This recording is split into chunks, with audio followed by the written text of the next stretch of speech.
Before you celebrate my story, you need to know where I came from.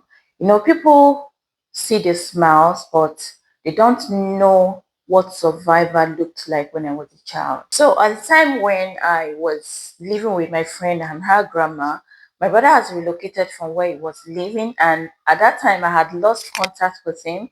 So I didn't even know how to find him. I didn't know where he relocated to. So I remained with my friend and her grandma while searching for information about my brother's whereabouts. Eventually, I was able to locate him, and the day I found him brought me a sense of relief. Shortly, I moved in with him, although life was still very, very challenging, but I felt hopeful because finally I'm with family.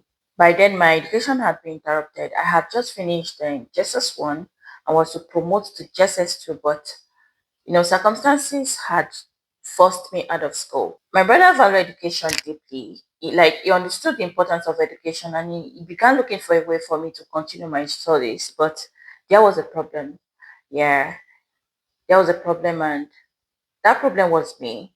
I was ashamed because at that time I was about 17 going to 18 years old. So I didn't want to go back to JSS 2 because I was to promote to JSS 2 at that time. So I didn't want to go back to JSS 2 because I was going to be the oldest and the tallest in the class. Being at JSS 2 at 17 felt humiliating. I could imagine reactions. I remembered my previous experiences in school, so I couldn't see myself going back. Even when I was in JSS 1, I had been the oldest, I had been the tallest.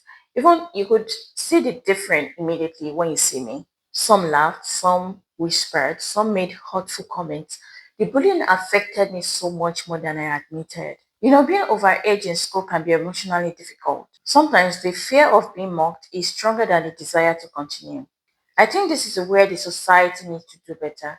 Parents should teach their children that bullying can leave a scar that can last for years. Because in as much as I wanted education, I was afraid to relive those experiences again. When I shared my concerns with my brother, he listened patiently and together we explored other options. So eventually, we decided that I enroll in a coaching center.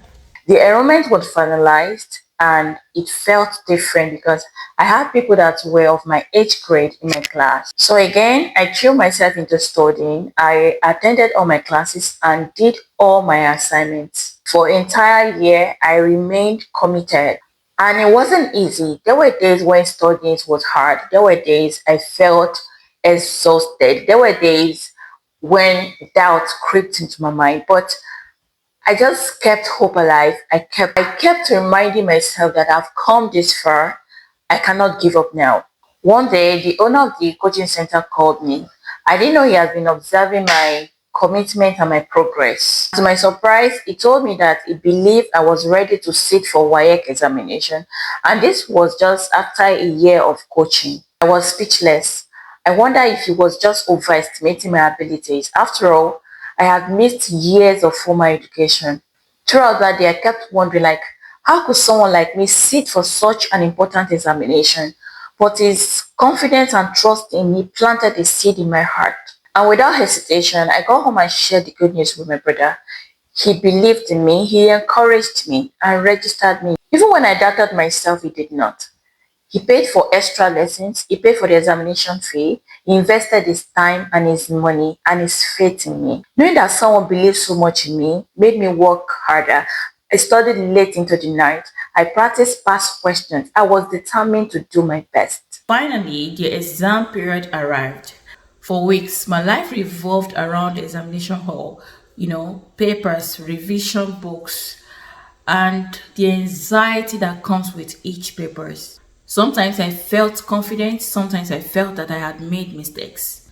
During that period, I met a lot of people. I met a lot of friends that were a source of encouragement. Some of them held my hands and told me that we're in this together, you're not alone. And there's this particular family that got positioned for me in that place. I did not lack anything at all. Finances, material things, food, I did not lack anything. God just made everything easy for me. So the examination was over, and here comes the waiting period. And the waiting felt longer than the examination itself. And finally, the day arrived. My heart raced as I checked my results. You know how you feel the anxiety when you want to check your results? I'm sure some of you can relate to that. When I saw that I had passed all my papers, I could hardly believe it. I checked again and again. I had to reconfirm my name to be sure. My result was real. I had done it. The joy I felt that day was difficult to put together. And to me at that moment, passing my WAEC was not just an academics. It represented all the struggles that I had survived. It represented every night spent worrying about my future. It represented every setback, every disappointment, every sacrifice, every fear that I had experienced. And that alone boosted my morale. It made me feel that I can achieve anything, that my dreams were possible. The result gave me confidence. It gave me hope. It reminded me that circumstances do not have the power to determine your destiny. And today, when I look back at that chapter of my life, I see things differently.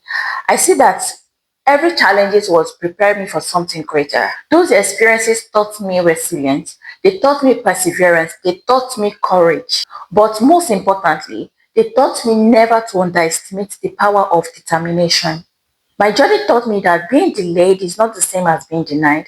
No matter where you start, no matter the obstacles that stand in your way, your story can still change. My story is not to boast, but to encourage someone who is in their waiting season. If I survived, you too can. Your current situation is not your final destination.